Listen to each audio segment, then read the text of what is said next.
Amém. Vamos orar. Pai, obrigado.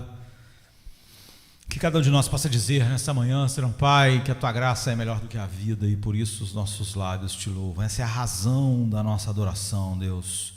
Nossos olhos foram abertos para ver que a graça, a Tua graça em Teu Filho amado e tudo que ela traz a nós, que é Tu mesmo, a Tua face, a Tua glória, ó Deus, o deleite que nunca começou, Senhor Pai, o deleite eterno que há entre a Trindade. Agora, Senhor Pai, nós fazemos parte disso, como Teu Filho orou por nós, para que a minha alegria esteja neles e a alegria deles esteja completa. Pai, eu quero que onde eu estiver, eles estejam, para que eles vejam a glória que eu tenho contigo, antes que o mundo existisse. É o que queremos, Deus. Todos os dias, todos os momentos, em cada oração, em cada meditação, nós queremos ver a glória, Senhor Pai, que Tu tem com Teu Filho antes da fundação do mundo. E sabemos que vamos ver essa glória, Senhor Pai, brilhando cada vez mais, até que veremos ela, Senhor Deus, junto com toda a Sua igreja, com todos os eleitos, finalmente reunidos, perfeitos, imaculados, não por causa deles, não porque eles progrediram, não porque momento a momento eles foram, Senhor Pai, fazendo coisas que foram, Senhor Deus, se melhorando, mas porque, Senhor Deus, aquele que começou a boa obra em nós, não, Senhor Pai, deixará de completá-la. E no final, quando ela estiver completa e perfeita, toda a glória, Senhor Pai, por todos os eleitos, por todos aqueles redimidos com sangue, perfeitos diante de Ti, imaculados, vão, Senhor Pai, ser atribuídas somente aos méritos infinitos do Teu Filho, a aplicação, Senhor Pai, perfeita que o Espírito Santo fez e ao Teu decreto soberano que nos fez, Senhor Pai, nos colocou em Cristo na eternidade. Que nós possamos assim ir à Tua palavra agora e à noite e nos deleitarmos juntos naquilo que Tu és para nós, em nome de Jesus. Amém. Estamos meditando no livro de Jó, não é? E nós já passamos as cenas, os diálogos iniciais, e já estamos onde Jó está sozinho e seus amigos, depois de muito tempo, já que levou bastante tempo para as notícias chegarem a eles resolverem ir até Jó, se reunirem, chegarem lá, passou muito tempo, e aí onde a gente está. Mas eu vou querer andar alguns passos para trás, porque eu estava olhando essa semana para tudo que nós já meditamos, tantas semanas para trás, nesse início do livro de Jó, e eu acho que um personagem aqui foi pouco observado por nós, e ele de maneira direta vai desaparecer da história. Ele não vai desaparecer de fato, mas ele vai desaparecer de maneira direta. E então eu queria voltar e ler um único versículo, no capítulo 1, no verso 8, para lembrar algo que não só aqui nós podíamos avançar, sem olhar com mais atenção para esse personagem, como nós temos feito isso na vida. E é uma das falhas fatais da nossa cultura secularizada, não é? Então a Bíblia diz assim no verso 8: e disse o Senhor a Satanás: observaste tu o meu servo Jó? Ou em outra versão que diz: e o Senhor disse a Satanás: porventura consideraste meu servo Jó? A primeira coisa que a gente vê quando a gente estudou tudo que já estudamos em Jó é quão incertas são as coisas terrestres.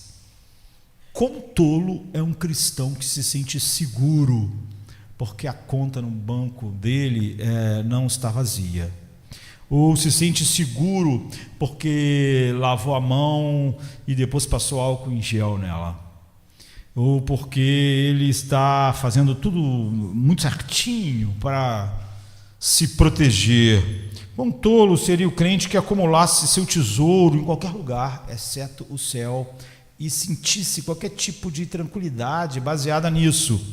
A prosperidade de Jó prometia tanta estabilidade. Se tinha uma pessoa que tinha uma vida estável, era Jó.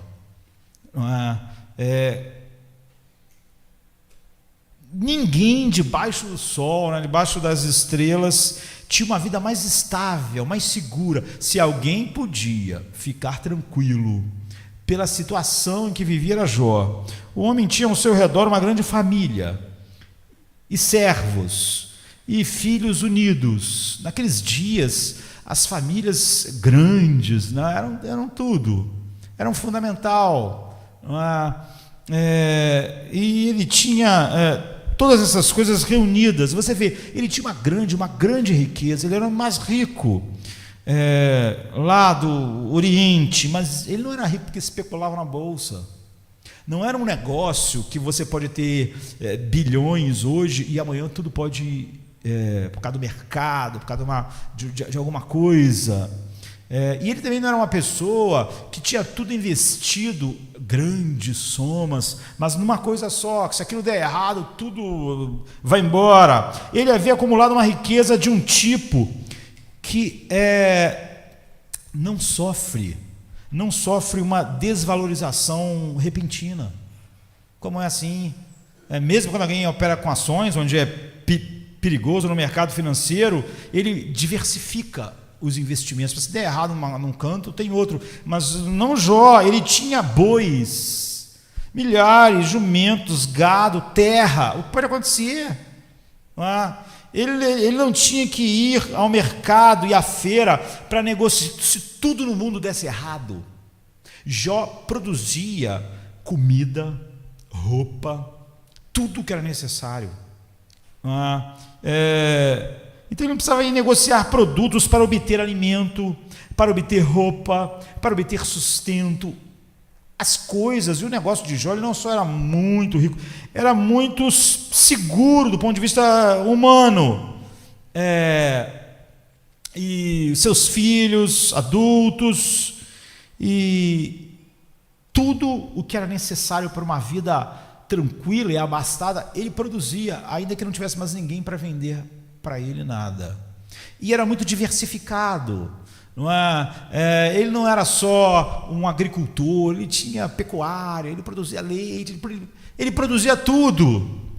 E seus filhos eram numerosos o suficiente para prometer uma longa linhagem de descendentes.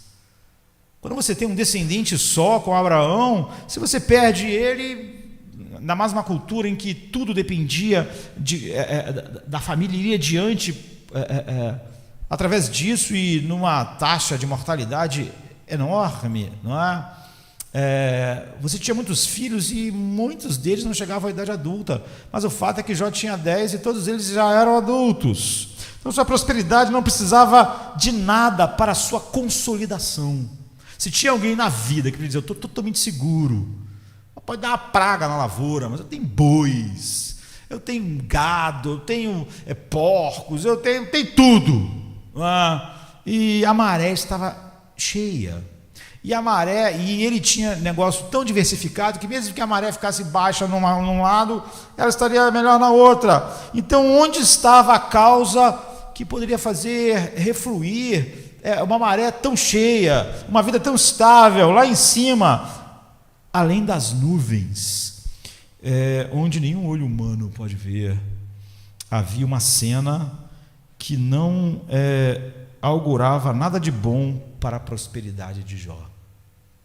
Você acha que você pode fazer na terra, você pode ser o homem mais equilibrado, o maior gênio do investimento, da diversificação, e seus bilhões estarem espalhados em tantos negócios, mas o problema nessa sociedade secular é que há coisas que estão acontecendo que não tem nenhuma relação com nada disso.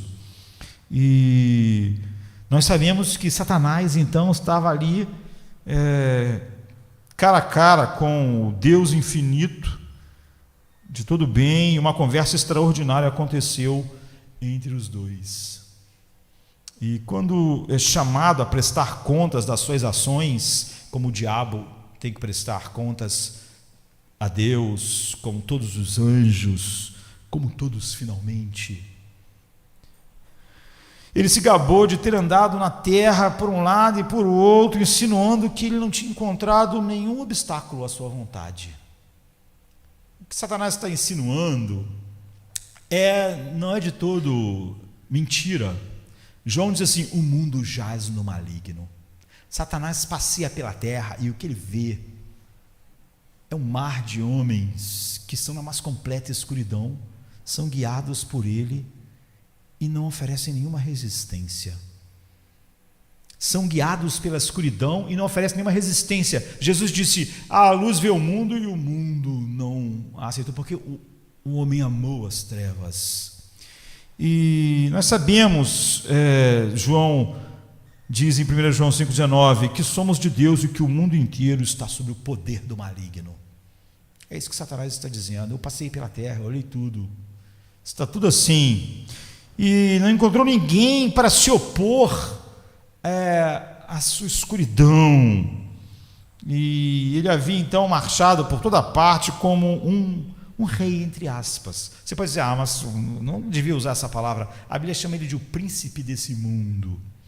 Não é um príncipe com direitos verdadeiros, mas o mundo jaz no maligno. Ele está, como a Bíblia diz, quando nós nos convertemos, nós somos tirados do império das trevas e fomos levados para o reino do Filho do seu amor. É onde o homem está. Então, não havia ninguém, ele está dizendo, desafiando os seus domínios. Colossenses 1,13, como eu mencionei, diz: ele nos libertou do império das trevas e nos transportou para o reino do Filho do seu amor. Então, quando o grande Deus disse: não, onde é minha graça age, esse poder não é nada, né? Você viste o meu servo Jó? E, a saber, no coração de Jó havia uma genuinidade em amor a Deus. Era um lugar que a graça fez ser um castelo inexpugnável, guarnecido pela integridade e mantido com a perfeita lealdade do Espírito Santo como propriedade do Rei do céu, como alguém que o Pai deu ao Filho antes da fundação do mundo. E o maligno, então, ele diz que isso devia ser colocado em prova, e disse que a integridade do patriarca se devia à sua prosperidade, que ele servia a Deus e evitava o mal por motivos sinistros. Satanás tem sempre motivos sinistros, né? E Satanás, a princípio, ele conhece tudo a partir do seu próprio coração escuro. Ele acha que todas as pessoas têm motivos sinistros, e tem mesmo, não é? Todas as pessoas são centradas em si e estão interessadas em algo quando aquilo é bom para elas ou não.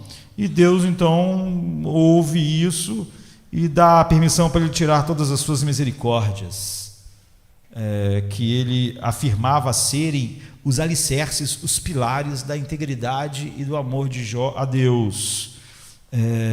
A questão é: onde estão os nossos pilares, os nossos alicerces?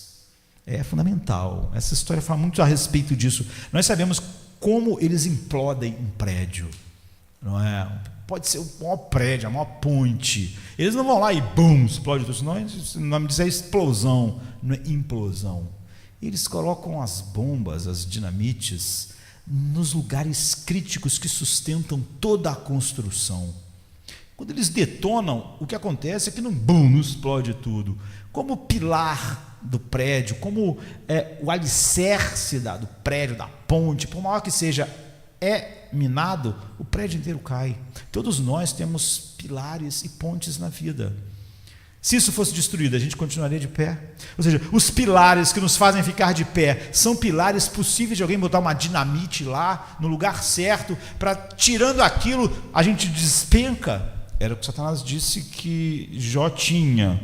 E Deus disse: não, e para derrubar todas as partes externas e contrafortes e ver a torre cair, é só você não explodir tudo, jogar uma bomba imensa. É colocar os engenheiros uma quantidade pequena de bombas, de dinamites, nos lugares críticos que sustentam toda a construção, por maior que ela seja.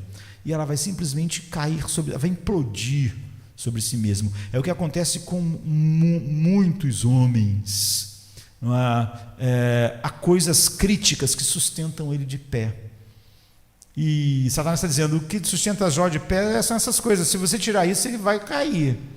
E, em consequência disso, toda a riqueza de Jó se foi em um dia escuro, e nem mesmo uma criança, um filho, foi deixado para o seu conforto. Tirou todos os pilares.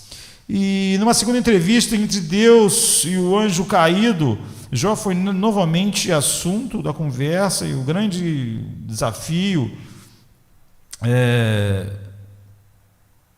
que Satanás trouxe é permitir tocar na sua carne. Porque ele disse: não, é porque ainda há um alicerce lá, ainda escondido, que sustenta a construção.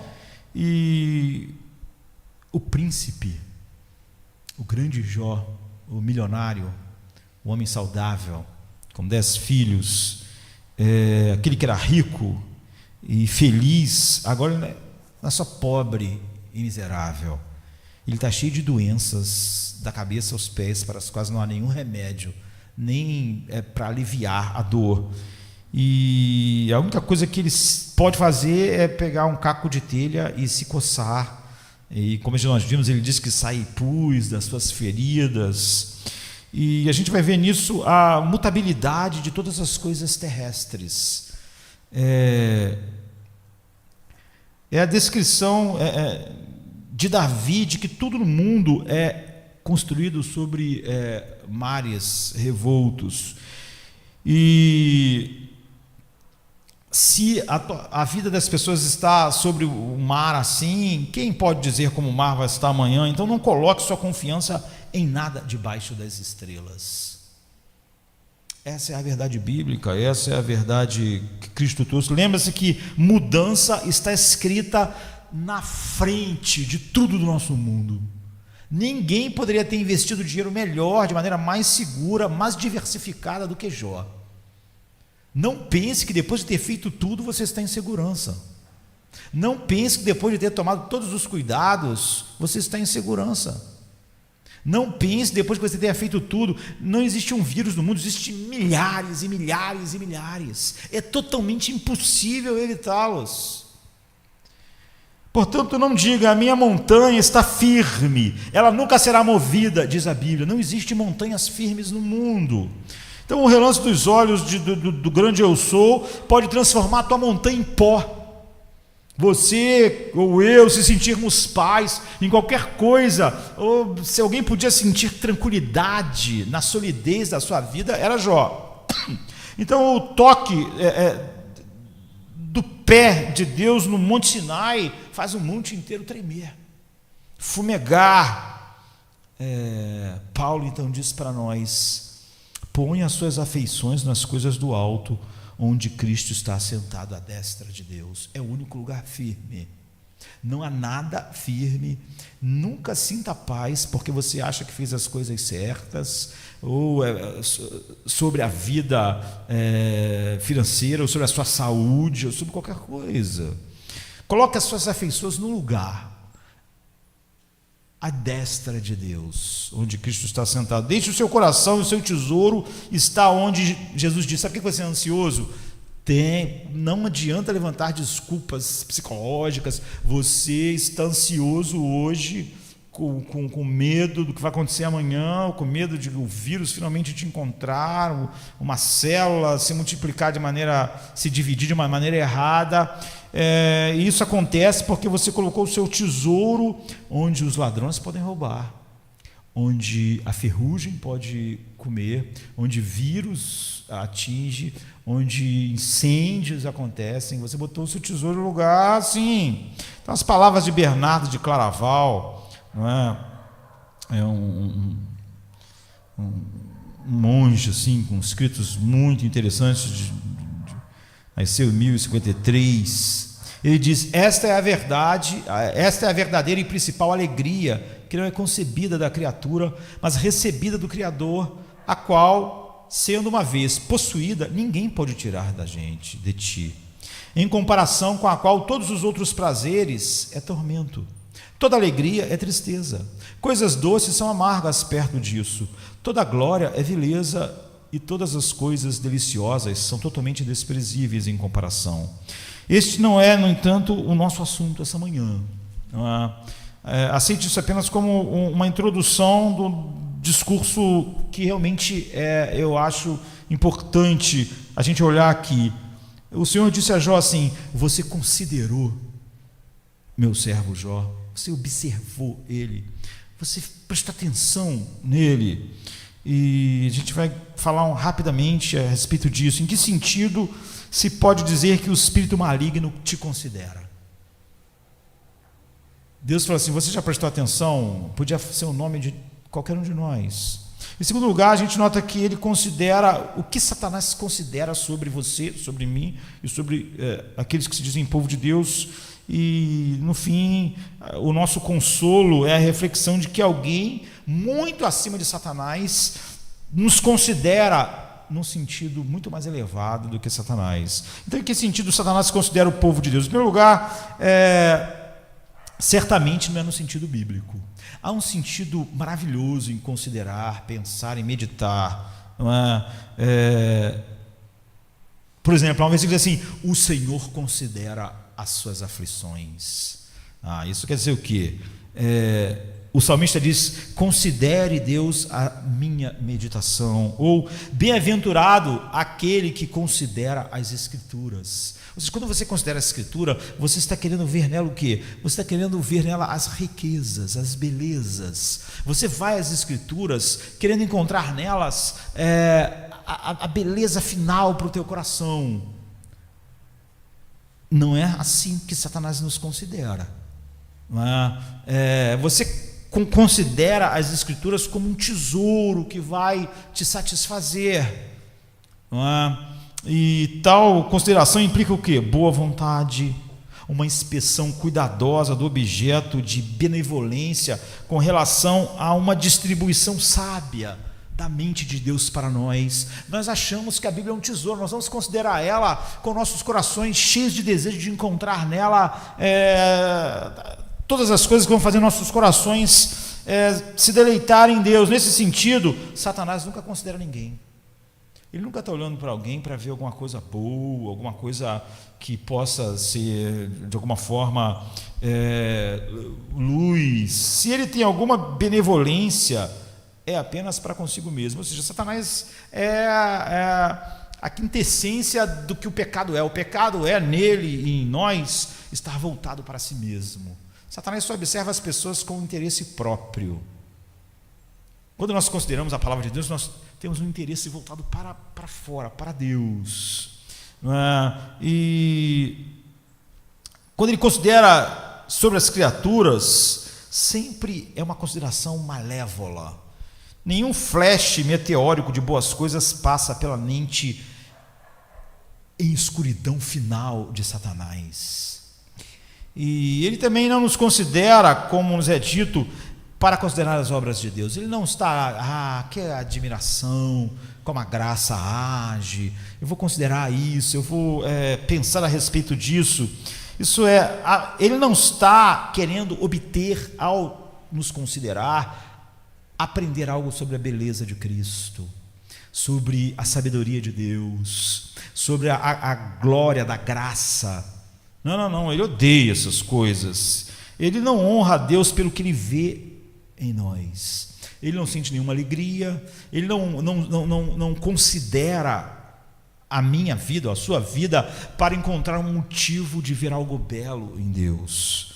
Não é como ele age, não é? E ele não é assim como, por exemplo, a Bíblia fala quando diz assim: vá ter com a formiga e considere os seus caminhos e seja sábio. Ou seja, vai ver a formiga com o intuito de aprender algo que você precisa. Veja, ó preguiçoso, como as formigas trabalham, como elas trabalham no verão, como elas juntam. Vai lá, considere a formiga. Mas como você considera a formiga como Deus está mandando? Querendo aprender, querendo ser alguém, olha, ser um animalzinho desse, insignificante, age de uma maneira que mostra tanta sabedoria de Deus. Por que meus atos vão mostrar o oposto sobre Deus? Eu quero glorificar a Deus como a formiga. É assim que nós consideramos. A consideração que Satanás presta aos santos de Deus é totalmente diferente. Ele olha com uma determinação totalmente oposta. E um traidor, quando conhece a total vilania, a escuridão do seu próprio coração, não pode deixar de se espantar quando é forçado a acreditar que tem alguém que não é como ele. Pessoas maldosas acham que todo mundo é maldoso. Pessoas que se aproximam de outro por interesse acham que todo mundo se aproxima por interesse. Pessoas que se aproximam de alguém querendo ganhar vantagem acham que todo mundo faz isso. Um coração escuro não consegue ir além disso. Então, o primeiro recurso de um coração traiçoeiro é acreditar que todo mundo é traiçoeiro. Isso é uma das maneiras com qual o homem na escuridão consola a sua própria escuridão.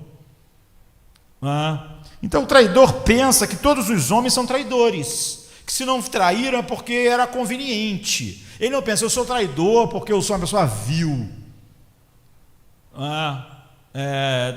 Certa vez eu escrevi uma frase na internet: fale bem das pessoas pelas costas dela. Quem fala mal do outro pelas costas, ele acha que todo mundo faz a mesma coisa. É o jeito que ele se consola, é como a escuridão funciona. Quando Satanás olha para um cristão e encontra fiel a Deus e a sua verdade, um deleite em Deus, ele não fica admirado no sentido bom, no máximo ele acha que isso é a maior tolice e idiotice, mas ainda assim ele tem que se perguntar por que essa pessoa está agindo assim. Ele parece dizer, um príncipe, um anjo, muito mais poderoso que essas pessoas reunidas nesse lugar aí, no Rio de Janeiro, não quero submeter minha vontade a ninguém. E eu achei melhor essa ira infinita do que o deleite em Cristo. Mas eu vou guardar a minha posição. Essa é a essência do encurvatus em si, do orgulho, não é? Então, é óbvio que ele presta atenção, que tipo de graça guarda os eleitos de Deus? Eu era um vaso de ouro, mas essas são vasos de barro. Eu não poderia ficar na minha glória, mesmo tendo sido criado muito mais poderoso que eles. Como é que eles podem? Qual pode ser a graça incomparável que o sustenta em sua pobreza, que o sustenta em sua obscuridade, que o sustenta em sua perseguição, ainda fiéis a Deus, que não faz eles terem apenas dias claros, mel, mas experimentar o azedo? Pode ser que ele também se maravilhe com a felicidade, com a felicidade. Como pode haver pessoas neste mundo no qual no homem caído, os tenho? Como eles podem ter uma alegria indizível e cheia de glória? No mar fervilhante de miséria, há um abismo insondável de angústia dentro da alma de Satanás quando ele olha para um crente verdadeiro, para alguém que a graça mudou. E ele os vê calados em sua alma, aquietados, sabendo que Deus é Deus, com alegria, com paz, felicidade, vendo o homem dizer: perdi todas as coisas por amor a Cristo, mas eu tenho todas as coisas que Satanás usa para os seus cativos, muitas vezes sem qualquer meio externo pelo qual eles deveriam estar confortados. Satanás nunca vai entender como Paulo pode adorar a Deus depois de ter apanhado e depois de estar num estado lamentável de dor, mas ainda assim alegre, cheio de glória e gozo. É por isso que John Tess diz que os homens são um mistério para o mundo, mas também são um mistério para Satanás, os eleitos. E ele sobe e desce pelo mundo e possui grande poder. Você vê que aí, essa é a história que prepara Jó. Eu vim de rodar o mundo, né? E há muitos para servi-lo, tanto no mundo espiritual, demônios, não é? Como todos os homens que estão fora de Cristo. Mas ele não tem nenhuma felicidade de espírito possuída por aquela humilde aldeã pobre que só tem um pedaço de pão para comer.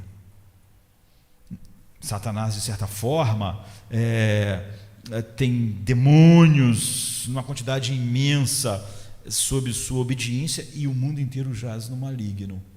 No entanto, a alma dele é escura, em angústia sem fim, e todos os horrores da escuridão de quem não pode experimentar, né, a beleza em Cristo. Ele admira e odeia a paz que reina na alma do crente. Ele admira porque parece impossível, e odeia porque é exatamente o oposto daquilo que ele é e daquilo que ele quer.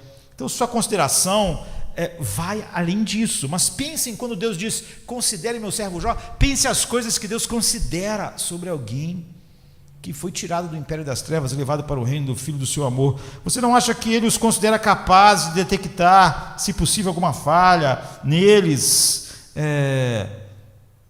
Então, como eles podem ter alguma espécie de consolo? Eles não são puros, ele diz, mas eles são comprados pelo sangue de Cristo, e eles estão sendo foram justificados, estão sendo santificados, e não há nada que eu possa fazer que realmente possa impedir esses eleitos, diante da fundação do mundo. Eles ainda pecam, e certamente isso alegra, não é? Esses filhos adotivos de Deus, por quem o glorioso Filho de Deus curvou sua cabeça e se entregou, mesmo eles ainda ofendem Deus. Como ele deve rir? Ponto aqui, eu quero que você entenda que Satanás considera a sua vida. Ele não considera a sua vida de Jó, não é? E ele pode ver algo neles incompatível, ou algo em nós incompatível com tudo aquilo que Deus é ainda, e nisso ele se alegra. Então, cada pecado nascido no coração do crente, cada pecado nascido no nosso coração, e é por isso que nós devemos sentir a amargura do nosso pecado, cada pecado que nasce em nós chama Satanás de pai. Sabe? Cada pecado em nós chama Satanás de meu pai, papai. E ele sente algo parecido com a alegria da paternidade ao ver o seu filho infame em nós. Então ele olha para o velho num cristão, é por isso que nós somos chamados a nos despir daquilo que é velho. Ele olha para aquilo que é velho, entre aspas, no cristão, e admira a tenacidade com que mantém ainda coisas, e nós mantemos coisas em nossos corações que ainda lutam por domínio em nós. Então a habilidade, a astúcia com que de vez em quando, em intervalos definidos, nas oportunidades convenientes, ele aplica a força para fazer fluir de nós coisas que chamariam ele de pai. E ele considera a nossa carne pecaminosa e a torna um dos livros mais diligentes. Você pode se interessar por literatura. Há uma literatura que Satanás está extremamente interessado, que é a sua carne. Ele lê esse livro continuamente, e a esse respeito ele tinha muito pouco a considerar no verdadeiro servo de Deus, Jó, não é? Isso não é tudo, mas apenas o ponto de partida da consideração. Quando Deus diz: consideraste o meu servo Jó, você tem que pensar no que Satanás considera, no que ele pensa. Não temos dúvidas de que ele vê o povo de Deus, especialmente quanto mais nós andamos de um grau de glória para outro, como as grandes barreiras para o progresso do seu reino. Se esse é o mundo de trevas e nós somos luz no mundo, então certamente nós somos as barreiras que ele vê aqui. Assim, como os engenheiros se esforçam para fazer uma ferrovia E o que eles fazem? Eles mantêm os seus olhos naquilo que vai atrapalhar. Um rio, uma montanha.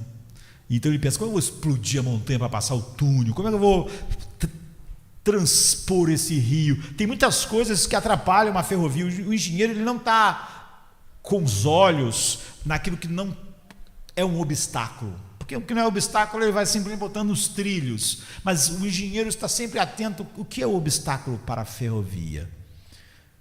Que abismos são obstáculos? Que montanhas são obstáculos? Que rios são os obstáculos? Satanás, então, ele só tem um obstáculo a observar no mundo: os filhos de Deus. Nada mais é um obstáculo para ele. E assim Satanás, ao olhar para você e os vários obstáculos, ele planeja continuamente como lidar com os obstáculos, como o engenheiro pensa continuamente como vai transpor o rio. Se os filhos de Deus são o obstáculo, então eles são o objeto da sua atenção. Assim, Satanás deve ter pensado muito em Martinho Lutero. Ele podia dizer: olha, eu poderia viajar pelo mundo se não fosse aquele monge. Ele está no meu caminho. Eu não estou preocupado com os 50 mil cristãos que não estão interessados no solo escritura, mas ele é um problema. Aqueles muitos cristãos que conhecem as escrituras, até dizem que elas certas, mas estão caladinhos lá na sua casa, não querem arrumar problema, eles não são um obstáculo para mim. Mas esse monge é um obstáculo para mim. Esse homem obstinado odeia e maltrata aqueles que me servem para injetar filosofias que nasceram no meu coração, mas que são humanistas. Eu não me importaria se 50 mil crentes estivessem no meu caminho, crentes simplesmente que não são um obstáculo, mas esse monge certamente é um obstáculo. Então ele está certo de considerar o servo de Deus, porque ele está pensando que se não houver ninguém como Lutero, então tudo vai continuar assim adormecido. Mas se Lutero se destaca dos seus companheiros e diz: não, só as escrituras, isso é um problema para mim, é um problema. Então aqueles de nós que são chamados de fato, temos que ser um obstáculo assim, considerado. E quando Satanás mira a sua mente telescópica, ele está de olho naquele guerreiro terrível que ele tem que atacar. Quanto mais a obra de Deus é feita em nossos corações, mais nós somos isso. Um sniper, ele não atira em qualquer um. O sniper, porque às vezes tem lá um soldado que não importa. O sniper quer eliminar aquelas coisas que vão fazer uma grande diferença. Uma grande diferença. É o que Satanás faz, porque ele diz: se o porta-estandarte cair, então a vitória será mais facilmente obtida. E nossos oponentes serão prontamente derrotados. Se você é mais generoso do que os outros santos, se você vive mais perto de Deus do que os outros, os pássaros bicam os frutos mais maduros. Satanás tem um interesse mais especial ainda de considerar. Você vê, nenhuma consideração de Satanás sobre nós é uma boa consideração. Quem se importa em lutar por uma província, queridos, que não tem nada, só tem gelo? Agora, se em vez de rochas estéreis você tem campos férteis, riquezas, todas as guerras é por lugares assim. Então sempre haverá contenda diante de vales cheios de feixes de trigo, ou lugares cheios de petróleo, ou lugares cheios de riqueza. Ninguém luta por um deserto estéril, não há nenhuma luta de Satanás por um cristão meramente nominal, que é um baita deserto, porque ele lutaria, não é? Então ele quer arrancar as joias, ele não pode, mas ele quer arrancar as joias de Deus, e se puder tirar essas pedras preciosas, se pudesse, não é?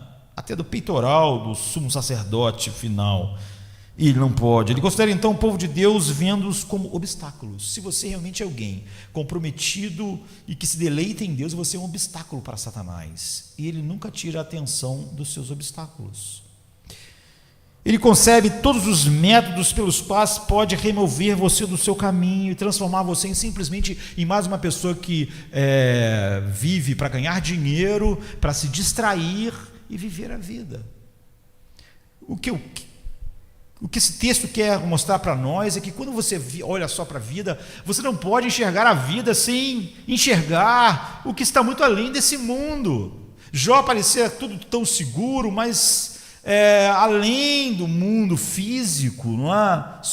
Sobre as estrelas, havia olhos sobre ele, considerando ele assim. A escuridão cobriria a terra se ele pudesse apagar todas as luzes. Ele não pode, mas certamente é o que ele quer. E não haveria fruto para alimentar aquilo que vai destruir o que ele ama, se ele conseguisse destruir todos os pomares frutíferos, se ele pudesse destruir aquele punhado de milho no topo das montanhas, então tudo ficaria mais fácil. Portanto, a consideração perpétua de Satanás é fazer com que homens que realmente amam a Deus fracassem. E ele simplesmente não dorme, não descansa, não vai jogar videogame, não vai se distrair na internet. Ele não faz mais nada. Então não é preciso muita sabedoria para discernir que o grande objetivo de Satanás é considerar o povo de Deus para prejudicá-lo, que dia e noite ele observa tentando destruir. Não é uma consideração como a Bíblia diz, considere a palavra de Deus, que você está considerando para a edificação, para ver coisas boas, para ser. Não, ele considera o tempo todo, mas o tempo todo é assim. Eu dificilmente acho que ele espera destruir.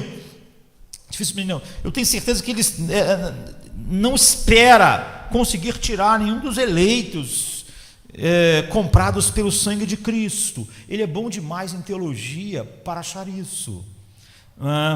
Ele foi frustrado com demasiada frequência pela graça de Deus quando fez isso. Ele não pode pensar, ele é incapaz de pensar, ser possível, ser capaz de destruir aquilo que Deus fez no coração de um eleito. E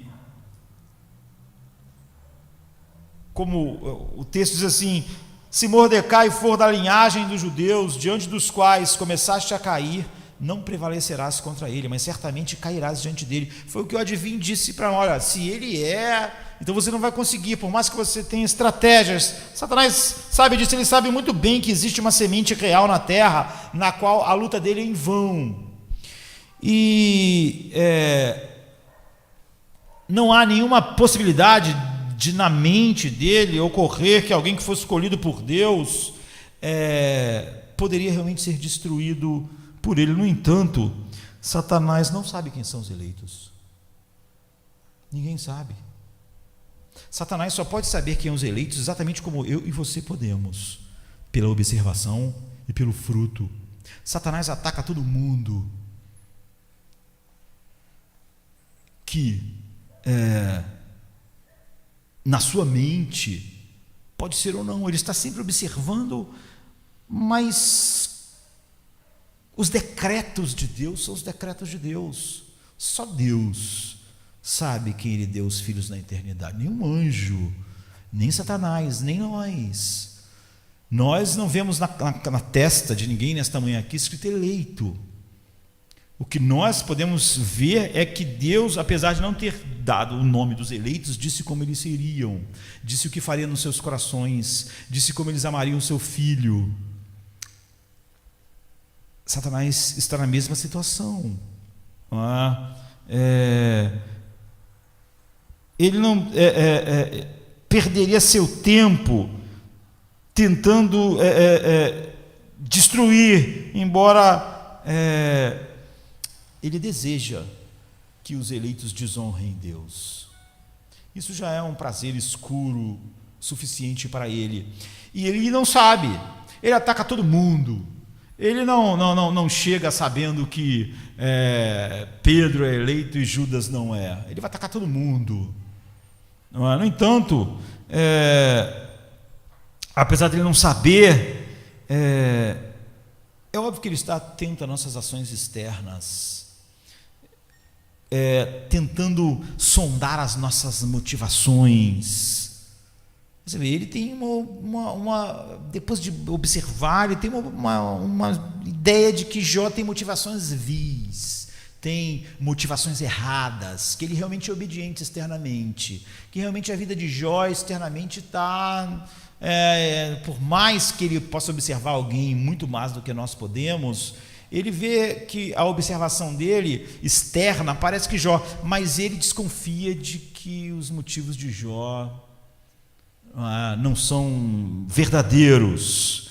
Então, ele certamente tem uma vantagem sobre nós quando observamos alguém, já que você só pelo fruto pode saber quem alguém é de verdade, se é eleito ou se foi chamado por Deus de fato, mas ele tem uma experiência longa em fazer isso. Nós temos um período curto de vida e o nosso tempo, mas ele faz isso há milhares de anos.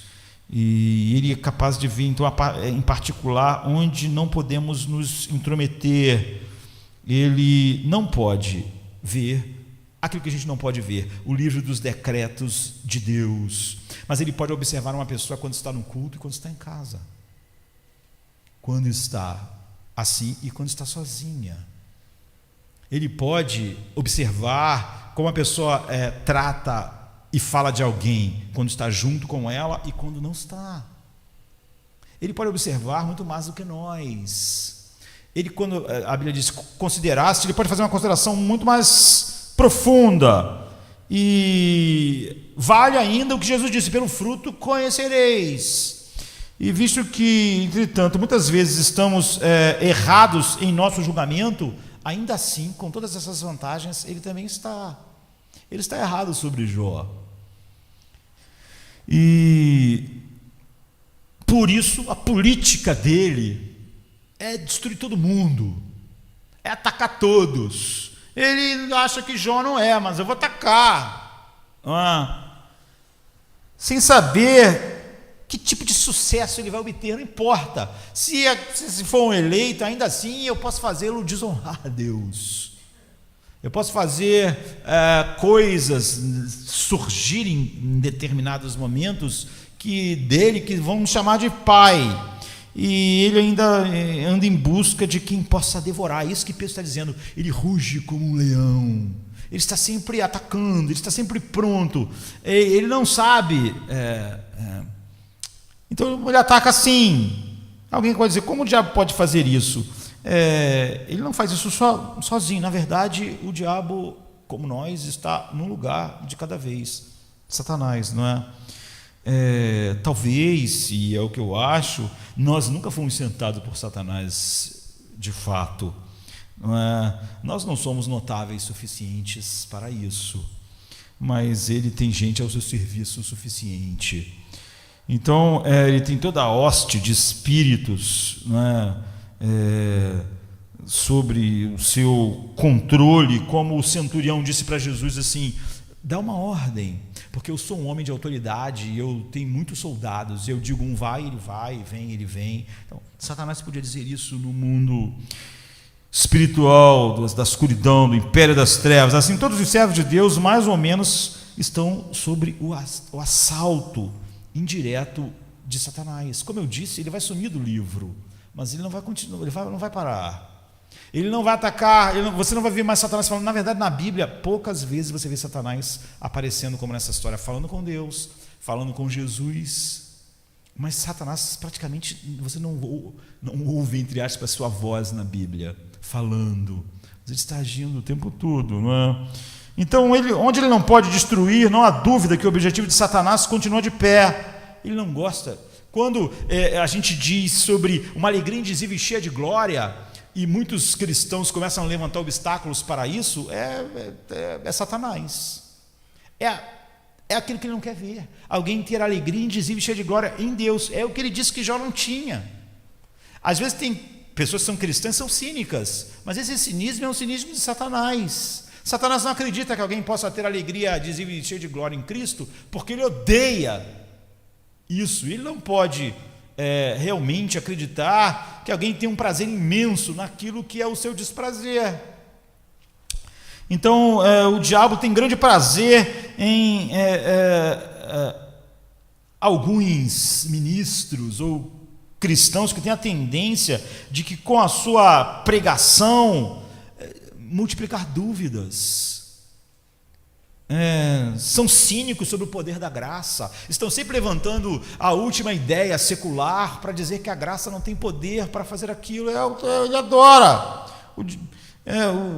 O diabo diz para essas pessoas: continue a pregar. Olha, ele diz para esses cristãos: continue dando essas opiniões humanistas, continue falando, continue expressando o seu amor, entre aspas, dizendo para Jesus: não morre, para que você vai sofrer? Continue falando isso para os seus irmãos, aquilo. Pense em você mesmo, pense mais em você. Olha, você está pensando muito nos outros, na palavra, isso vai levar você ao sofrimento, não vá para a cruz. Mas Jesus sabia que era Satanás, não é? Jesus respondeu: para trás de mim, Satanás. Então, se Satanás, ele ataca indiscriminadamente, ele não sabe, mas se ele puder fazer os eleitos pendurarem suas harpas, como diz o salmista, nos salgueiros e falarem: como nós vamos louvar a Deus se tudo está uma miséria, está terrível, ele já vai ficar satisfeito. Por isso é importante o texto que nós lemos hoje para começar, no Salmo 34, eu louvarei o Senhor continuamente. Nada é mais frustrante para Satanás. E em todo tempo o seu louvor estará nos meus lábios. Porque isso é a frustração final dele. Então, queridos, vigiemos contra essas tentações capciosas que pretendem nos tornar humildes diabolicamente. Eu sou um miserável, mas tudo que essa pessoa está querendo dizer é que a graça não tem poder. A Bíblia nunca faz isso. Quando Paulo diz: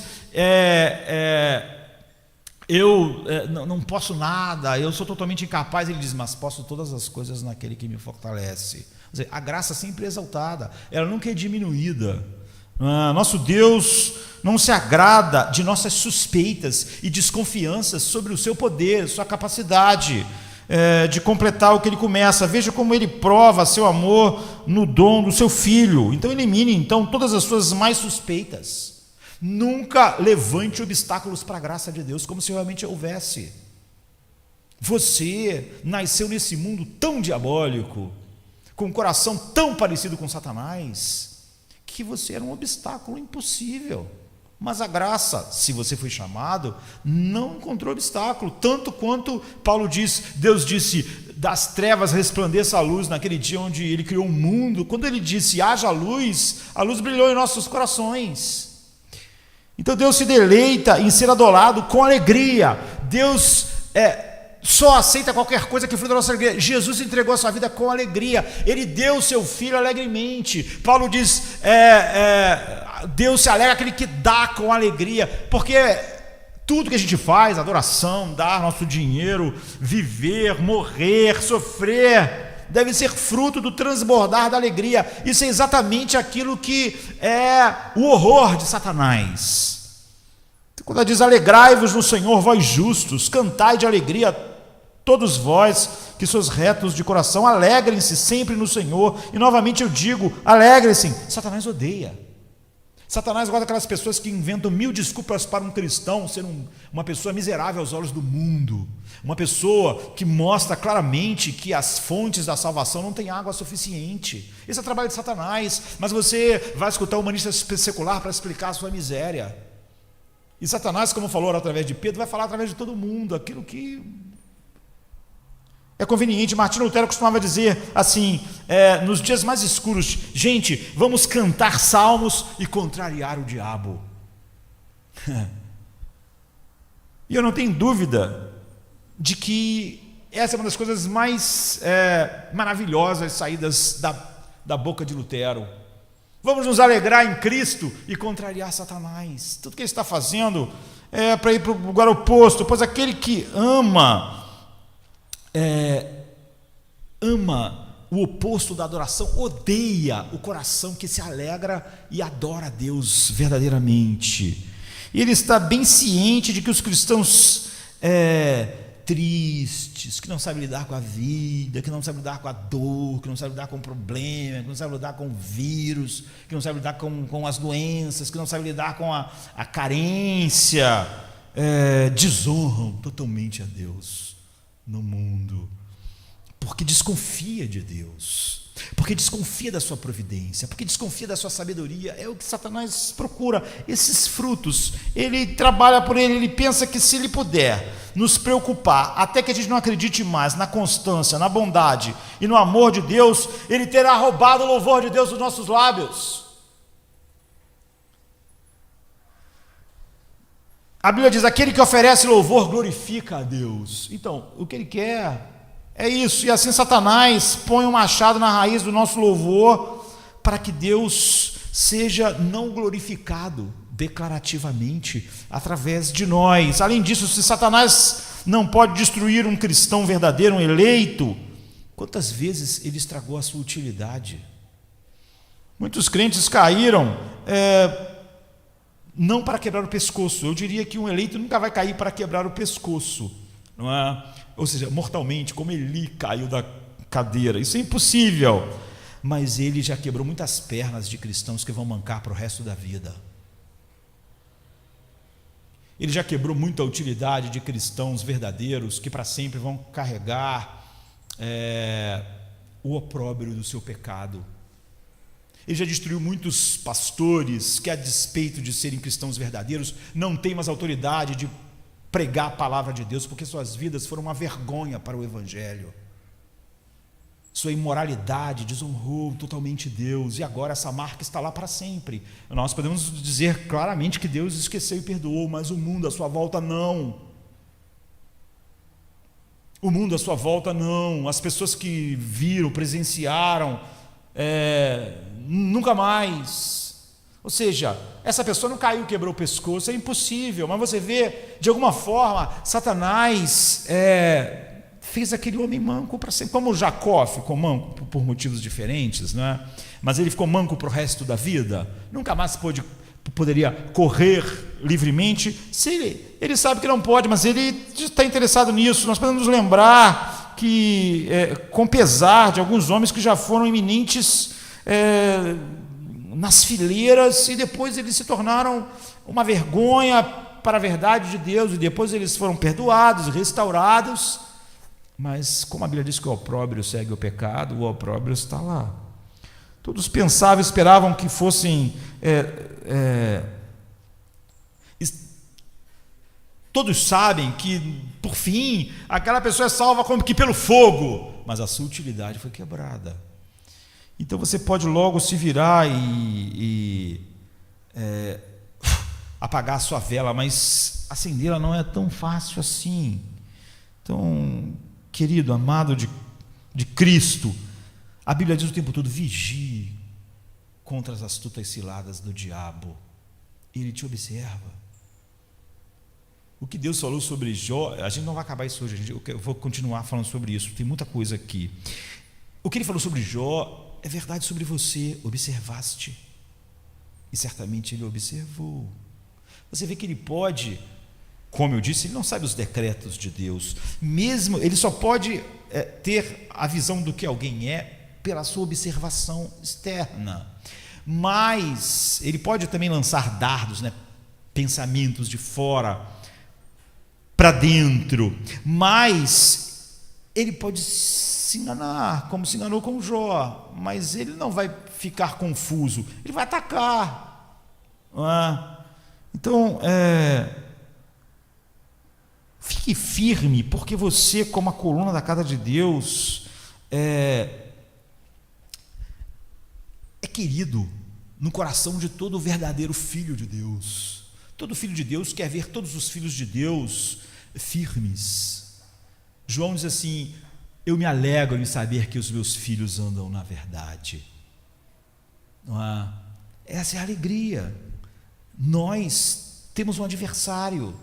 Deus não tem adversário, mas nós temos. Então, como pai, mãe, nós seríamos obrigados a lamentar e chorar, e nos entristecer, se víssemos alguma coisa destruir, tirar a utilidade dos nossos filhos, assim é. E quando os valentes caem, como Davi chora, os valentes de Israel caíram hoje, há um grande pranto. É muito fácil nós seguirmos a história de Jó sem atentarmos nessa figura, onde a Bíblia diz que nós devemos estar atentos o tempo todo, mas nós normalmente achamos, esse é meu temperamento, eu sou meio problemático, eu sou difícil de engolir algumas coisas. Essa pessoa não está vendo Satanás. Ela explica tudo de uma maneira muito, muito, muito secular.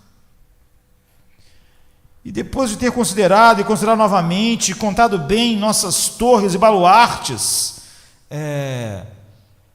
ele pode ser compelido a não usar arietes para derrubar nossas muralhas, mas ele vai pensar, tem alguma brecha na muralha?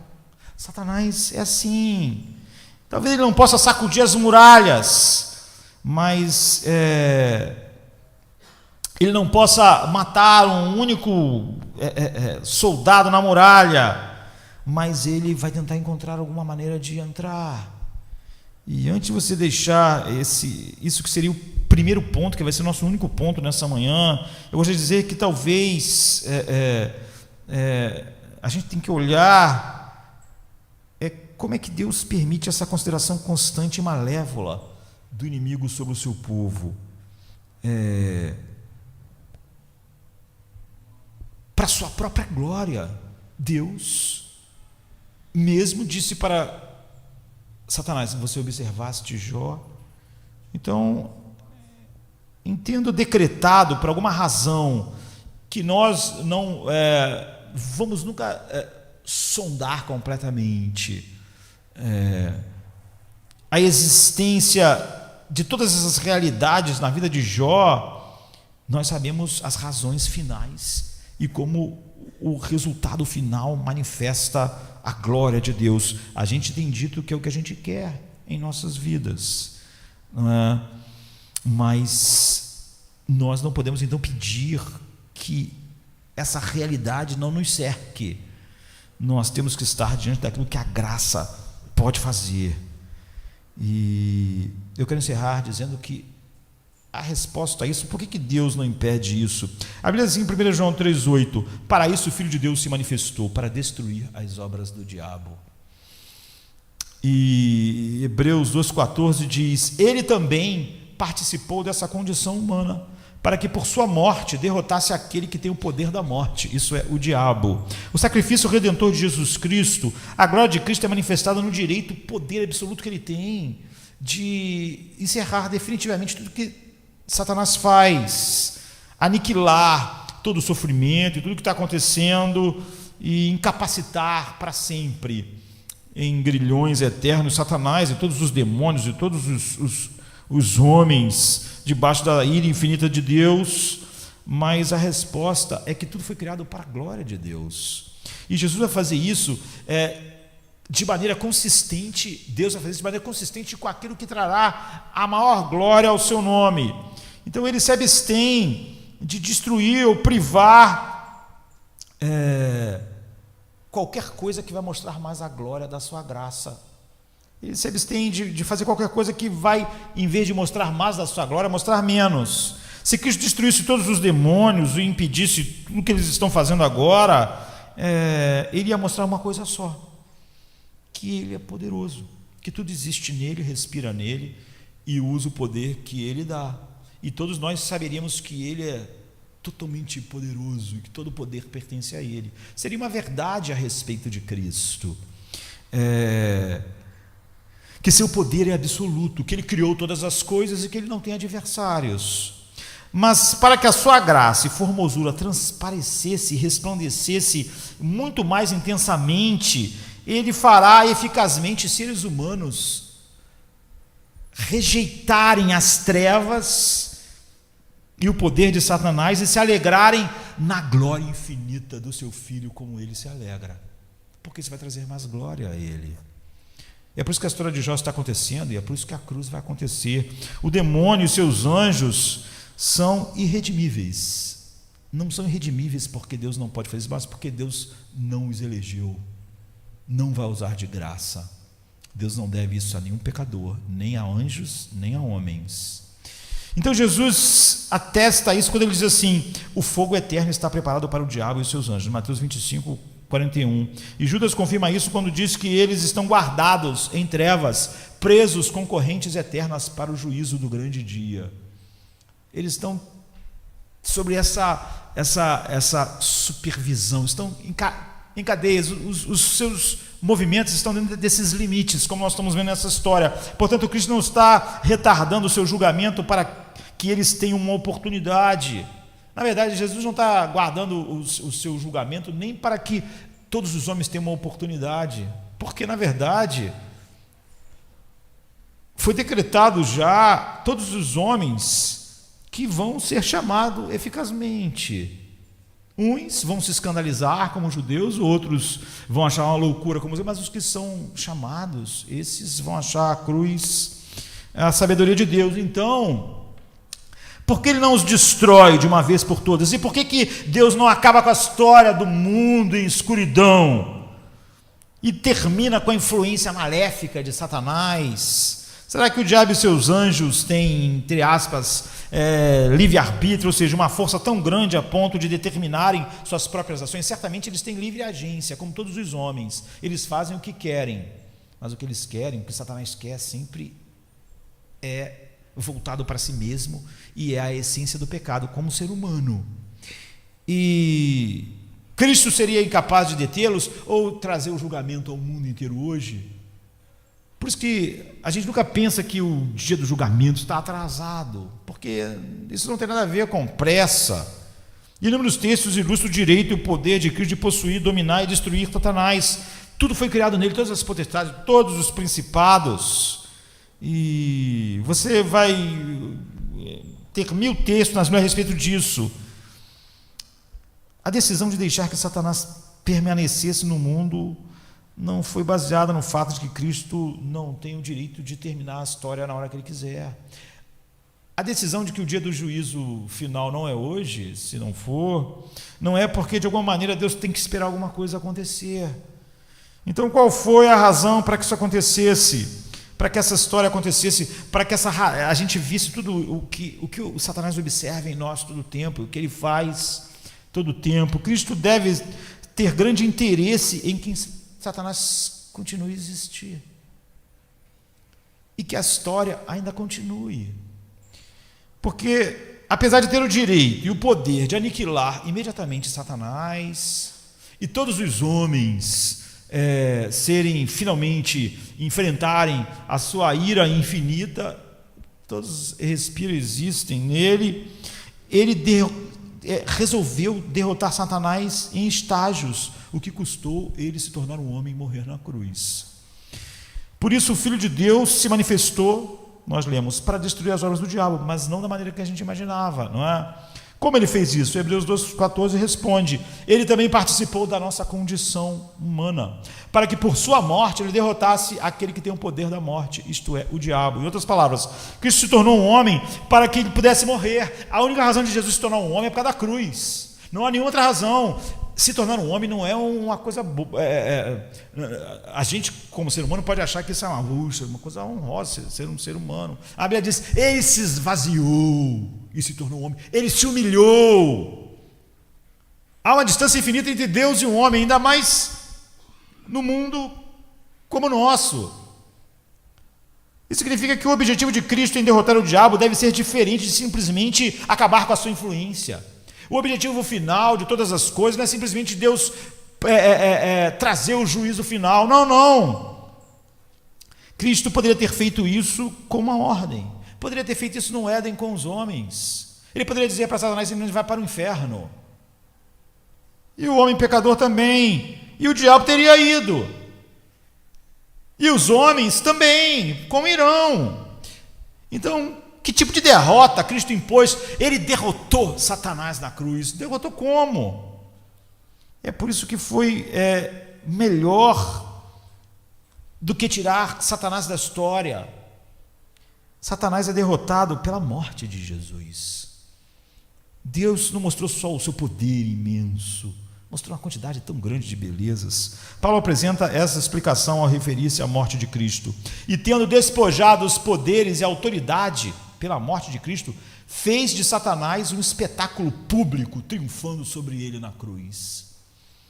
Colossenses 2,15. Em que sentido ele despojou os poderes e a autoridade de Satanás? Se Satanás continua a enganar, como está em 2 Coríntios 4,4, ele cega os homens para não ver a luz da glória de Deus na face de Cristo. Se ele continua a tentar, como está em 1 Tessalonicenses 3,5, se ele continua a enganar, como está em Apocalipse 20,30, se ele continua a lançar o povo de Deus na prisão, como está em Apocalipse 2,10, se ele continua aprisionando os filhos de Deus, como está em 2 Timóteo 2,26, e ele continua a destruir ou destruindo a carne, como está em 1 Coríntios 5,5, ele não parece estar desarmado e destruído, mas, no entanto, tendo despojado os poderes e a autoridade pela sua morte, fez de Satanás um espetáculo. Ele foi totalmente despojado na cruz. Você pensa, mas ele está fazendo essas coisas, ele não aparenta estar desarmado, nem destruído. Como então ele foi desarmado pela morte de Cristo? E uma das respostas é que a morte de Jesus anulou o efeito maléfico do pecado para todos os que foram dados a Cristo pelo Pai. A arma da culpa e do pecado que destrói as almas foi tirado da mão de Satanás. Ele não tem mais essa arma contra quem Cristo morreu. Ele fica assim, a única arma que pode condenar: o pecado perdoado.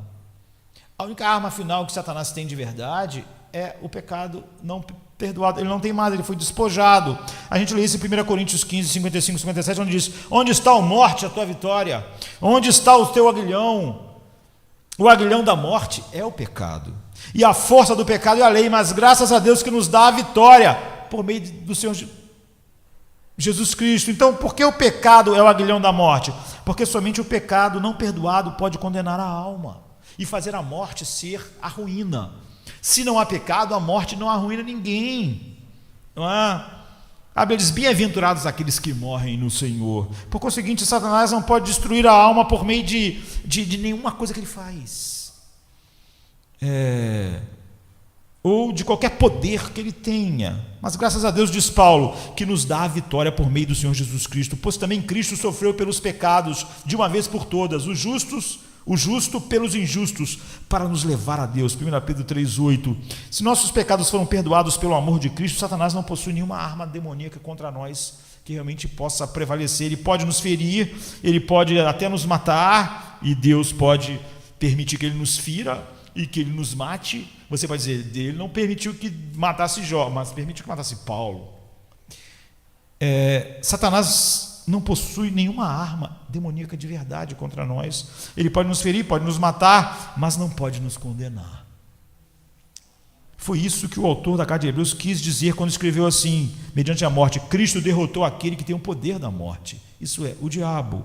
Satanás tinha o poder da morte no sentido de ter um aguilhão. A morte, como o pecado, como seu aguilhão, leva o homem para sua ruína eterna. Mas agora, por meio do sangue de Cristo, nossos pecados são perdoados, e o poder que Satanás tem de destruir almas está anulado para nós. Não existe nenhuma condenação para os que estão em Cristo Jesus. Vimos isso novamente nessas palavras: o aguilhão da morte é o pecado, e a força do pecado é a lei. 1 Coríntios 15, 56. Se o pecado é o aguilhão letal da morte, é porque a lei determina que aquele que pecar morrerá, pois o salário do pecado é a morte eterna. Romanos 6, 23. Então Paulo diz que quando Cristo morreu como nosso substituto perfeito, em Colossenses 2,14, ele cancelou a escrita da dívida que consistia em ordenanças e que nos era contrária. Ele a removeu, pregando-a na cruz. Assim, a arma da lei foi tirada da mão de Satanás, e ele não pode mais usar a lei para nos condenar. E sem o pecado e sem a lei para condenar a nós, Satanás é um inimigo derrotado. Tudo o que pode acontecer agora, em tudo que ele faz contra os verdadeiros filhos de Deus, é mostrar mais a glória e o valor infinito de Cristo. Ele está desarmado, Cristo triunfou sobre ele sem aniquilá-lo. mas permitindo que ele viva e veja milhões de santos realmente amarem Cristo mais do que as suas vidas, serem exatamente o oposto do que ele é. Foi um triunfo conquistado a um preço infinito por Cristo, mas os valores de Deus não são facilmente nós só queremos nos livrar da dor. Não, Deus vai fazer aquilo que traz mais glória ao seu nome, mais gozo àqueles que ele deu ao seu filho, ainda que isso custe o que custou. Se Deus simplesmente eliminasse Satanás, não ficaria muito claro tudo isso. Ficaria claro que Deus é mais forte, mas nunca ficaria claro que Jesus é infinitamente mais desejável do que tudo na criação, de que ele realmente é totalmente desejável até o ponto de satisfazer o coração do Pai quando não existia nada a não ser Deus. Não ficaria claro. Deus deseja então que a sua glória resplandeça não apenas por atos de poder físico, mas também por meio de atos de poder moral e espiritual que exibem a beleza de Cristo e fazem dele a alegria indizível e cheia de glória no coração de homens aqui neste mundo, e retirar pecadores das mãos de Satanás mediante o sacrifício redentor de Cristo, que levou sobre ele os nossos pecados e obedeceu fielmente à lei, cumpriu a lei. Foi uma vitória muito mais gloriosa do que simplesmente destruir o inimigo. Além disso, você deve lembrar que, incidentalmente, a tentação de Satanás serve ao povo de Deus. Tudo que ele fez com Jó está abençoando o povo de Deus até hoje, além de ter abençoado Jó. Então, o escritor antigo diz que eles são um arquivo que remove grande parte da ferrugem da autoconfiança do nosso coração. E eu devo acrescentar como isso é necessário. Satanás atacou Paulo com um espinho, mas isso, em vez de destruir Paulo, fez dele uma pessoa humilde, mais parecida com Cristo. E um puritano experimentado observa que não há tentação no mundo que seja tão ruim quanto não ser tentado de forma alguma, pois ser tentado tende a nos manter acordados, ao passo que, estando sem tentação, carne e sangue são fracos, e embora o espírito queira, ainda assim podemos cair no sono, mas não assim. Então as crianças, elas correm para o pai quando se sentem ameaçadas. Você corre para o pai se você vê o mundo como Deus está vendo, mesmo quando parece ser diferente. Não é? Você não tem seguranças nas coisas que Jó não tinha. Você vê que quando todos os contrafortes e pilares que pareciam sustentar a vida de Jó foram tirados, existia realmente um pilar, um alicerce, que não era desse mundo. Como vai se destruir um pilar que está sentado à destra de Deus? Então Jó estava firme. Então a Bíblia diz: sejamos sóbrios e vigilantes, porque o nosso adversário, o diabo, como um leão que ruge, anda em busca de quem possa devorar. E que nós que estamos em uma posição assim, pensemos como daqui para frente. Eu quero olhar algumas coisas aqui ainda.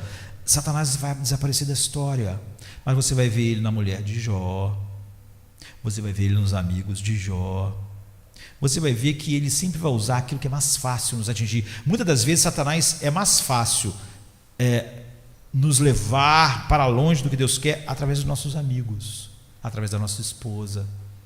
Ele sabe que às vezes levantando inimigos contra nós não vai conseguir o que ele quer. Mas e se for nossa esposa? E se for o conselho dela que nos afasta de Deus?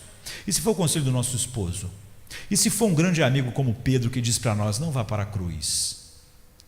Então, quando você está vendo o mundo como Deus vê e a vitória que nós temos em Cristo, nós sabemos que o diabo, nós realmente vemos o diabo como um adversário sagaz. Nós não ouvimos a nossa esposa achando que o diabo não pode falar através de alguém que nós amamos tanto.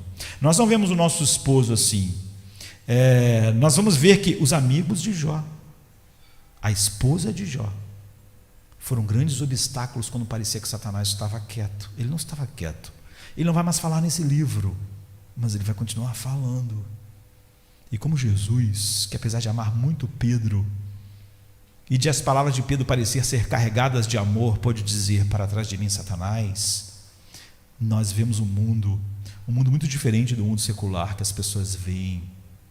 Nós realmente pegamos toda a armadura de Deus, porque sabemos que lutamos contra esses poderes nas regiões celestiais, sabemos suas intenções, e nossos novos corações são capturados pela beleza de Cristo, e somos livres, porque sabemos que o nosso inimigo está desarmado por tudo aquilo que foi feito, e Deus vai mostrar ao mundo, e vai mostrar no dia final, como realmente esse mundo, a graça foi suficiente para fazer homens e mulheres ter uma alegria indizível no seu Filho. Eles não vão ter uma alegria nele no céu, quando não houver mais dor, quando não houver mais tristeza, quando não houver mais perdas. Eles se alegraram nesse vale de lágrimas em seu Filho, como o bem final dos seus corações, como ele fez Jó experimentar. Esse é o poder da graça contra um adversário contínuo que Satanás é nas nossas vidas. Come to